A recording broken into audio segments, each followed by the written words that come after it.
On Thanksgiving Day, I sat alone at the dinner table I'd spent all day preparing when I received the text. Dad, we're in Europe getting away from you. After 3 years of loving and sheltering my daughter in my own home, she thought I was just a lonely old man who would swallow every pain in silence. She was wrong. I stayed silent and made one phone call that changed everything. A week later, she called 37 times, crying and begging. But by then, I had discovered what she'd really been doing behind my back. She underestimated the wrong man.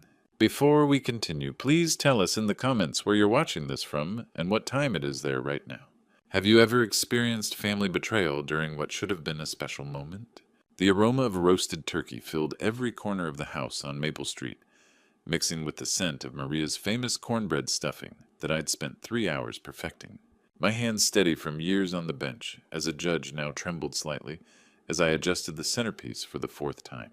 The dining room looked exactly like Maria would have wanted warm amber light from the chandelier she'd picked out 23 years ago, her grandmother's china gleaming against the burgundy tablecloth and two-place settings waiting for the family that made this old house feel like home. San Antonio's November evening was unusually cool, and I'd opened the windows to let the breeze carry the mesquite smoke from the neighborhood barbacoa joints. This was our tradition, Thanksgiving dinner at 7 sharp, just like when Maria was alive. Just like when Madeline was small and would help mash the sweet potatoes while standing on her little wooden stool. I checked my phone again. 6:30. Madeline and Hunter were running late, but that wasn't unusual. Traffic on I-35 could be brutal on holidays, and they'd mentioned something about picking up wine. I smiled, imagining Madeline's face when she saw I'd made tres leches, cake her childhood favorite that Maria used to bake every birthday. The doorbell rang and my heart jumped with anticipation. But it was Mary Thompson from next door holding a covered dish and wearing that concerned expression she'd perfected over 30 years of neighborhood watch duties. Nathaniel, I saw your lights on and wanted to check. Are you expecting company tonight? Of course, I said perhaps too quickly. Madeline and Hunter will be here any minute. You know how young people are with time. Mary's eyes swept past me to the perfectly set table, the cooling turkey, the untouched wine glasses. It's just past 7, dear. Are you sure they're coming? Before I could answer, my phone buzzed. A text from Madeline. Finally. Dad, we're in Europe getting away from you. Stop bothering us. The words blurred together, then sharpened with devastating clarity. I read them again, certain I'd misunderstood. Europe. Getting away from you. Stop bothering us. Nathaniel. Mary's voice seemed to come from very far away. What is it? You look pale. I couldn't speak. Couldn't breathe. The phone felt heavy in my hands as I stared at those 12 words that shattered everything I thought I knew about my daughter. Not, we can't make it, or something came up. They were in Europe, had planned to be in Europe, while I spent all day cooking her favorite meal, setting the table with her mother's china, believing we were family. I'm fine, Mary. I managed my voice steadier than I felt. Just a change of plans. She lingered at the door, clearly wanting to help, but I gently closed it before she could see me fall apart. The house fell silent, except for the grandfather clock in the hallway, Maria's clock ticking away the minutes of the loneliest Thanksgiving of my life. I walked back to the dining room and stood looking at the feast I'd prepared with such hope. The turkey golden and perfect. The stuffing made from Maria's handwritten recipe card stained with decades of use. The tres leches cake waiting in the kitchen made with love for a daughter who was on another continent running from me. The candles flickered in their holders, casting dancing shadows across the empty chairs. I pulled out my phone again, hoping I'd imagined it, but the message was still there. Cold, calculated, final. For 62 years I'd believed in family and forgiveness, in the bonds that hold us together through everything. Maria used to say that love was patient, that children sometimes lose their way but always come home. But as I sat alone at that table surrounded by the remnants of my hope, I realized that some betrayals cut too deep for patience. Something hardened in my chest, not anger exactly, but something colder, more permanent. I wouldn't be anyone's fool anymore, not even my own daughter's. Dawn broke gray and cold over San Antonio as I sat with my morning coffee alone, but strangely clear-headed. The house felt different, not empty but cleared of illusions. By sunrise I knew exactly what needed to be done. The retired judge was waking up inside the grieving father, and it was about time. I pulled out my phone and scrolled to James Patterson's number. He'd been my court reporter for 15 years before law school, one of those rare people who understood that justice was about precision, not emotion. Nathaniel. James's voice carried surprise. How was your Thanksgiving? Educational. James. I need legal representation. Family law, specifically eviction proceedings. You're evicting someone, my daughter and her husband. They've lived here 3 years under the pretense of temporary housing. Last night, I learned what they really think of my hospitality. Why not handle this yourself? You've got more courtroom experience than most attorneys in this city. Because I can't be objective about my own daughter, and she knows it. She's counting on my emotional attachment to cloud my judgment. I need someone who can see this clearly, without 34 years of birthday parties getting in the way. I understand. Can you be here by 10? James's office occupied a restored Victorian building downtown, all exposed brick and modern furniture. He'd done well since leaving the courthouse. Tell me everything, he said, settling behind his desk. I laid out the facts methodically. The 3-year arrangement, the gradual assumption of permanence, the text message that revealed their true feelings. James took notes, treating me like any other client seeking justice. Let's examine the financial aspect, he said, pulling up my bank account. You mentioned they have power of attorney for emergencies. Medical emergencies only, or so I thought. His expression changed as he reviewed the screen. Nathaniel, when did you last check your statements? I trusted them with day-to-day expenses, groceries, utilities. James turned his monitor toward me, pointing to transfers highlighted in red. These aren't groceries. 2,000 here, 1,500 there, 3,000 last month, all going directly to Madeline's personal account. $62,000 over 2 years. Not mistakes, but systematic theft disguised as authorized transactions. She's been stealing from me, I said quietly, my own daughter. The legal term is financial exploitation of an elderly person, James said gently. The power of attorney was for medical decisions not funding their lifestyle. I stared at 2 years of betrayal, laid out in neat columns. Every transfer represented a choice Madeline had made to abuse my trust, to see me not as her father, but as income. What are my options? We file for eviction immediately. 30-day notice. We can also demand restitution and revoke all power of attorney privileges. James leaned back. But I warn you they won't go quietly. Family evictions get ugly. I thought about Maria, about what she'd say. She'd believed in forgiveness and family above all. But she'd also taught me that love without boundaries wasn't love, it was enabling. Prepare the eviction notice, I said, and James, make it airtight.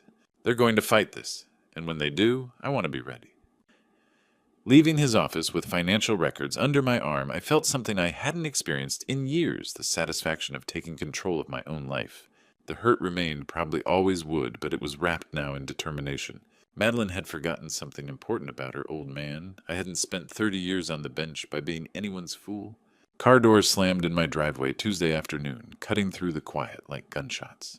I'd been expecting this moment for a week, ever since James delivered the eviction notice with instructions to serve it immediately upon their return. Through my study window, I watched Madeline and Hunter drag suitcases from their Uber, both suntanned and relaxed from their European escape. They had no idea what awaited them. Dad, we're back. We brought chocolate from Switzerland. Madeline's cheerful voice called out casual entitlement, intact, as if that text message had never been sent. Their footsteps stopped abruptly in the entryway. I knew they'd found the manila envelope taped to the hall mirror, notice to vacate, in bold letters. What the hell is this? Hunter's voice sharp and angry. I emerged from my study to find them staring at the legal documents. Madeline had gone pale beneath her vacation tan. Hunter held the papers like they might bite him. It's exactly what it says. You have 30 days to find other accommodations. Madeline's eyes filled with tears, the same manipulation she'd perfected as a teenager. Dad, what's this about? We didn't mean anything by that text. Didn't mean anything? I kept my voice controlled. You told me you were getting away from me, while I sat alone at Thanksgiving dinner. We were stressed. Hunter stepped forward, chest out, the aggressive posture I'd seen in my courtroom from men who thought intimidation was strategy. We needed space. That doesn't mean we move out. Actually, it does. This is my house. Your guests who've overstayed your welcome. Madeline's tears turned to sobs. We don't have anywhere to go. We can't afford our own place. Dad, please, I'm sorry about the text. The text isn't why you're being evicted. Hunter's eyes narrowed. Then what is $62,000? Taken from my accounts over 2 years through power of attorney, meant for medical emergencies only. Color drained from Madeline's face. Hunter's posture faltered momentarily before returning full force. That's ridiculous, Hunter said. We used that money for household expenses. You benefited too. $2,000 grocery bills. I may be old Hunter, but I'm not stupid. You're being unreasonable, Madeline pleaded. We can pay you back. We just need time. You've had 3 years. Time's up. Hunter crumpled the papers. You can't just throw us out. We have rights. We'll fight this in court. You're welcome to try. Something dangerous flickered in Hunter's eyes. Maybe we will, and maybe we'll let the judge know about your recent behavior. The paranoia, sudden irrational decisions, the way you've been acting erratic and confused. The threat hit like a physical blow. I'd seen this tactic in family court adult children claiming parents were mentally incompetent to gain control. Are you suggesting I'm not mentally competent? I'm saying a judge might wonder about a 70-year-old man who suddenly turns on his family without warning, especially one living alone, isolated, possibly not taking care of himself properly. I'm 62. Sometimes you seem confused about things like that. Hunter's smile was cold. Memory issues can be a real problem at your age. Madeline looked uncomfortable but didn't stop him. That silence spoke volumes. We're not leaving, Hunter continued. And if you try to force us, we'll make sure everyone knows you're not capable of making these decisions. A competency hearing might be exactly what this family needs. After they stormed upstairs, I stood alone in my hallway, understanding the full scope of what I faced. This wasn't just about eviction anymore. They were preparing to attack my mental fitness to paint me as a confused old man. But they'd made one critical error. I wasn't just any confused old man. I was a retired judge who knew exactly how these battles were fought, and I had no intention of losing. The business card felt heavy in my fingers as I sat outside the downtown office building. Elena Vasquez, elder law attorney. I'd found her through the Texas Bar Association after researching competency challenges all night. James was excellent, but this battle required someone who specialized in exactly the warfare Hunter had declared. Elena's waiting room was warm but professional, decorated with family photos and certificates. When she emerged, I was struck by her presence. Mid-50s silver-streaked hair, eyes that seemed to assess and understand simultaneously. Mr. Grant, I'm Elena Vasquez. Her handshake was firm, confident. Her office mixed law books with personal touches, including a photo of what looked like her late husband. Tell me what's happening, she said, settling behind her desk. I laid out the situation methodically. The 3-year arrangement, the financial exploitation, the eviction notice, Hunter's competency threat. Elena listened without interrupting, her pen moving efficiently. When I finished, she looked up with controlled anger on behalf of a client. What you're describing is textbook elder financial abuse. The power of attorney exploitation, the competency threats when confronted. I see this pattern weekly. Texas law is very clear about protecting elderly citizens from this manipulation. But can they actually have me declared incompetent? They can try, but they'd need substantial evidence of cognitive decline, inability to manage affairs, or danger to yourself or others. From our conversation, you're clearly sharp, articulate, and making rational decisions based on documented evidence. She leaned forward. However, these proceedings can be emotionally devastating even when you win. I thought about Maria, about how she'd handled conflict with grace. She'd always said dignity wasn't about avoiding fights, but choosing the right ones. What do you recommend? First, we need an independent psychiatric evaluation to establish your mental competency beyond question. I work with Dr. Alan Rivers. He's thorough, respected by courts, and his evaluations are bulletproof. Elena made a note. Second, we document everything. The financial exploitation, the threats, their refusal to vacate. We build a case so strong that any judge will see exactly what's happening. And if they follow through on their petition, then we're ready. But Nathaniel, may I call you Nathaniel? I need you to understand, this isn't just about legal strategy. Family cases like this take an emotional toll harder than any courtroom battle. Her words carried experience of guiding other families through similar devastation. I found myself noting the compassion mixed with professional competence. I've been alone since my wife died 6 years ago. I thought having Madeline and Hunter in the house would bring back some life. Instead, they've been slowly draining everything that mattered to Marie and me. Our savings, our traditions, our sense of family. Family isn't just about blood, Elena said gently. It's about respect, mutual support, genuine care. What you're describing isn't family, it's exploitation disguised as love. Something in her voice suggested personal experience, though she didn't elaborate. Instead, she pulled out her calendar. I can arrange the psychiatric evaluation for this week. Dr. Rivers will be thorough, but I'm confident about the results. Are you prepared to move forward? I thought about Hunter's cold smile, about Madeline's manipulative tears, about the $62,000 stolen under family loyalty's guise. Then I thought about Maria's voice telling me that sometimes love meant setting boundaries even when it hurt. Schedule it, I said. And Elena, thank you for believing me. Her smile was warm professional, but something more. I don't just believe you, Nathaniel. I'm going to make sure you win. As I left her office, I felt something I hadn't experienced since this nightmare began hope. Not just for legal victory, but for the possibility that I wasn't as alone in this fight as I'd thought. Elena's urgent call came 3 days later. Nathaniel, get to my office immediately. My investigator found something disturbing. I found Elena pacing financial documents spread across her desk.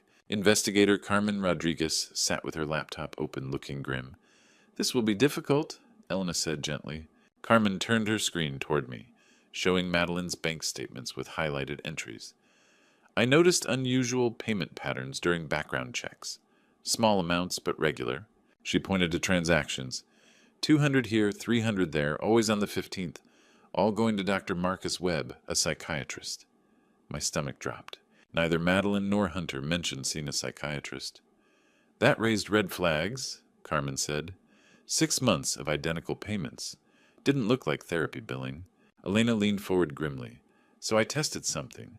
Called Dr. Webb's office, identified myself as an attorney, preparing for your competency hearing, asked about scheduling an evaluation. What did they say? The receptionist said, "Oh, we already have Mr. Grant's evaluation completed and ready for court submission. Dr. Webb finished it last week." Elena's voice carried fury. "Nathaniel, this doctor wrote a psychiatric evaluation declaring you mentally incompetent, and you've never met him." The room spun. I gripped my chair, struggling to comprehend. My daughter paid a doctor to fabricate an evaluation. "It gets worse," Carmen added. Dr. Webb's been sanctioned twice by the medical board insurance fraud and writing prescriptions without examinations. Perfect candidate for questionable services. The betrayal cut deeper than stolen money or cruel text messages. Madeline hadn't just planned to steal my finances. She'd systematically constructed a fraudulent case to steal my identity, independence, dignity. "I need to confront him," I said. Elena nodded reluctantly. "Speakerphone. Carmen will record everything." Dr. Webb's voice was smooth until Elena identified herself as my attorney. Then it became nervous. "Dr. Webb, you've prepared a psychiatric evaluation for my client, Nathaniel Grant." A pause. "Yes, based on extensive consultations with his daughter regarding his deteriorating condition." "Consultations you were paid for." Madeline expressed serious concerns about her father's cognitive state. She documented behavioral patterns. Memory lapses, paranoid thinking, poor judgment, based solely on her reports without examining the patient. "You declared him incompetent?" Elena's voice was razor-sharp. The daughter's observations were comprehensive. She documented confusion, aggressive behavior, inability to manage affairs. "Dr. Webb," I interrupted. "This is Nathaniel Grant. Every single thing my daughter told you was fabricated." Dead silence. When Webb responded, his voice shook. "Mr. Grant, if there's been a misunderstanding, the misunderstanding was believing you could take money to destroy an innocent man's reputation and call it medicine. I was acting on information from a concerned family member." "You were acting on payments from someone planning to steal my freedom," I said. "What's the market rate for a man's dignity?" Elena leaned forward. "Dr. Webb, you've admitted to preparing a fraudulent evaluation based on paid consultations. Contact your attorney immediately." After hanging up, silence filled the office. I stared at months of documented payments, evidence of my daughter's calculated campaign to have me declared unfit. "We have them," Elena said quietly. "This destroys their petition and likely results in criminal charges." But I barely heard her. I remembered the little girl who climbed into my lap during storms, who trusted me to keep her safe. Somewhere along the way, she'd decided I was the danger and paid a stranger to make it official. The legal victory felt hollow. We might win in court, but I'd lost something far more precious. The San Antonio courthouse steps felt familiar beneath my feet, though I'd never climbed them as anything but a judge. Today I was just another plaintiff seeking justice, my fate in someone else's hands for the first time in 30 years.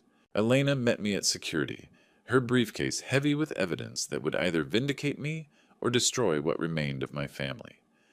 "Ready?" she asked, though we both knew ready was impossible. Courtroom 3 was smaller than where I'd presided, but the weight of justice felt the same. Judge Patricia Monroe entered, a woman in her 50s, with sharp eyes that had seen every kind of family destruction. We stood as she took the bench. Across the aisle, Madeline sat beside attorney Kevin Foster, looking pale in a navy dress that reminded me of her graduation. She wouldn't meet my eyes, but I could see her hands shaking as she clutched tissues. "This is a hearing regarding alleged financial exploitation and competency evaluation," Judge Monroe announced. "Ms. Vasquez, proceed." Elena stood, her voice clear and professional. "Your Honor, this case represents textbook elder financial abuse, complicated by fraudulent attempts to declare the victim mentally incompetent when he discovered the theft." She presented evidence, methodically bank statements, showing $62,000 in unauthorized transfers. Power of attorney documents specifying medical emergencies, only payments to Dr. Webb for fabricated psychiatric evaluations. The respondent systematically exploited her father's trust while constructing a fraudulent competency challenge to maintain control when confronted. Kevin Foster's defense crumbled quickly. He argued Madeline was a concerned daughter protecting her father's interests, but Elena's evidence was overwhelming. When she played Dr. Webb's recorded admission to writing evaluations without examining patients, Foster's objections died. "Your Honor," Elena continued, "Webb admitted accepting payment for fraudulent psychiatric services. The respondent orchestrated this conspiracy to steal her father's independence along with his money." Judge Monroe's expression grew colder with each piece of evidence. When Elena finished, she turned to Foster. "Counselor, do you have anything addressing these allegations?" Foster looked at Madeline, now crying silently. "Your Honor, my client made mistakes. She's prepared to make restitution." "Mr. Foster," Judge Monroe interrupted, "your client didn't make mistakes. She committed systematic financial fraud and conspiracy to deprive a competent adult of civil rights." The judge's gaze fell on Madeline. "Madeline, stand up." Madeline rose unsteadily, tears streaming. For a moment, she looked like the frightened little girl who used to run to me during nightmares. "Did you take $62,000 from your father's accounts without authorization?" "Yes, Your Honor," Madeline whispered. "Did you pay Dr. Webb to write a psychiatric evaluation declaring your father mentally incompetent?" Madeline's voice broke completely. "Yes." "Did you plan using this fraudulent evaluation to control your father's assets and decisions?" A long pause, then barely audible. "Yes." Judge Monroe's ruling was swift and decisive. "The competency petition is denied. Mr. Nathaniel Grant is clearly competent. The eviction notice stands. Respondents have 15 days to vacate. Full restitution of $62,000 is ordered, plus court costs and attorney fees." She leaned forward, her voice carrying 30 years of authority. "Madeline, I'm referring this to the district attorney for possible criminal prosecution. What you've done isn't family dispute. It's elder abuse, fraud, and conspiracy." As the gavel fell, I felt no triumph, only hollow ache where victory should have been. Elena squeezed my shoulder, murmuring congratulations, but I was watching Madeline collapse into her chair, sobbing while her attorney tried comforting her. In the hallway, she approached me one final time, face swollen from crying. "Daddy, I'm so sorry. I never meant for it to go this far." I looked at this stranger wearing my daughter's face and felt only exhaustion. "I know you're sorry, Madeline, but sorry doesn't undo what you've done." Elena guided me toward the exit as Madeline's cries echoed behind us. Justice had been served, the law had protected me, and I'd won completely. So why did victory feel like the loneliest word in the world? 3 weeks after the courthouse victory, that felt like defeat. I was surprised to find Madeline waiting by my car in the grocery store parking lot. She looked different, thinner, older, wearing simple clothes instead of the designer outfits Hunter had insisted she needed. Dad, please, just 5 minutes. I know I don't deserve it, but I need to talk to you. Against my better judgment, I agreed to meet at Brackenridge Park, where we'd spent countless Saturday afternoons when she was small. We sat on a bench overlooking the river, silence heavy between us. Hunter's gone, she said finally. Left the day after the hearing, took what little we had and disappeared. Didn't even say goodbye. I felt no satisfaction hearing it. I'm sorry. Don't be. You were right about him from the beginning. Her voice was steady, different from the manipulative tears I'd grown accustomed to. Dad, I need you to understand something. What I did wasn't his idea, it was mine. I can't blame him for my choices. This wasn't the conversation I'd expected. Madeline, no, let me finish. When Mom died, I was terrified. Terrified of losing you, too terrified of being alone, terrified of not having enough money to feel safe. Instead of dealing with those fears, I decided you owed me security. I convinced myself that taking care of you meant taking from you. I studied my daughter's face, looking for manipulation signs I'd learned to recognize. Instead, I saw something I hadn't seen in years, genuine remorse. Hunter made it easier to justify, but the fear was mine. The greed was mine. The lies were mine. She pulled out folded paper. I've been seeing a therapist, Dr. Sarah Martinez. She helped me write this. It's an inventory of everything I took, everything I lied about, everything I need to make right. The list was longer than I'd imagined. Not just 62,000, but smaller thefts over years. Emotional manipulations, times she'd used my grief over Maria to get what she wanted. I found a job, Dad. Administrative work downtown. It doesn't pay much, but it's honest. I'm moving into a studio apartment next week. She looked at me with eyes that reminded me of the little girl who used to confess to breaking my reading glasses. I want to pay you back everything, but more than that, I want to earn the right to be your daughter again.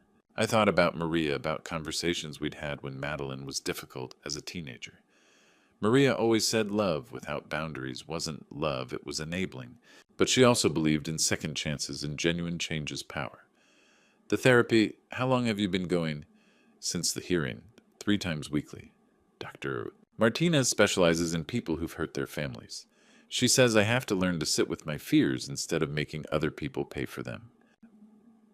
We sat quietly watching joggers pass on the river trail. Finally I spoke. I forgive you, Madeline, but forgiveness doesn't mean forgetting. It doesn't mean pretending this didn't happen.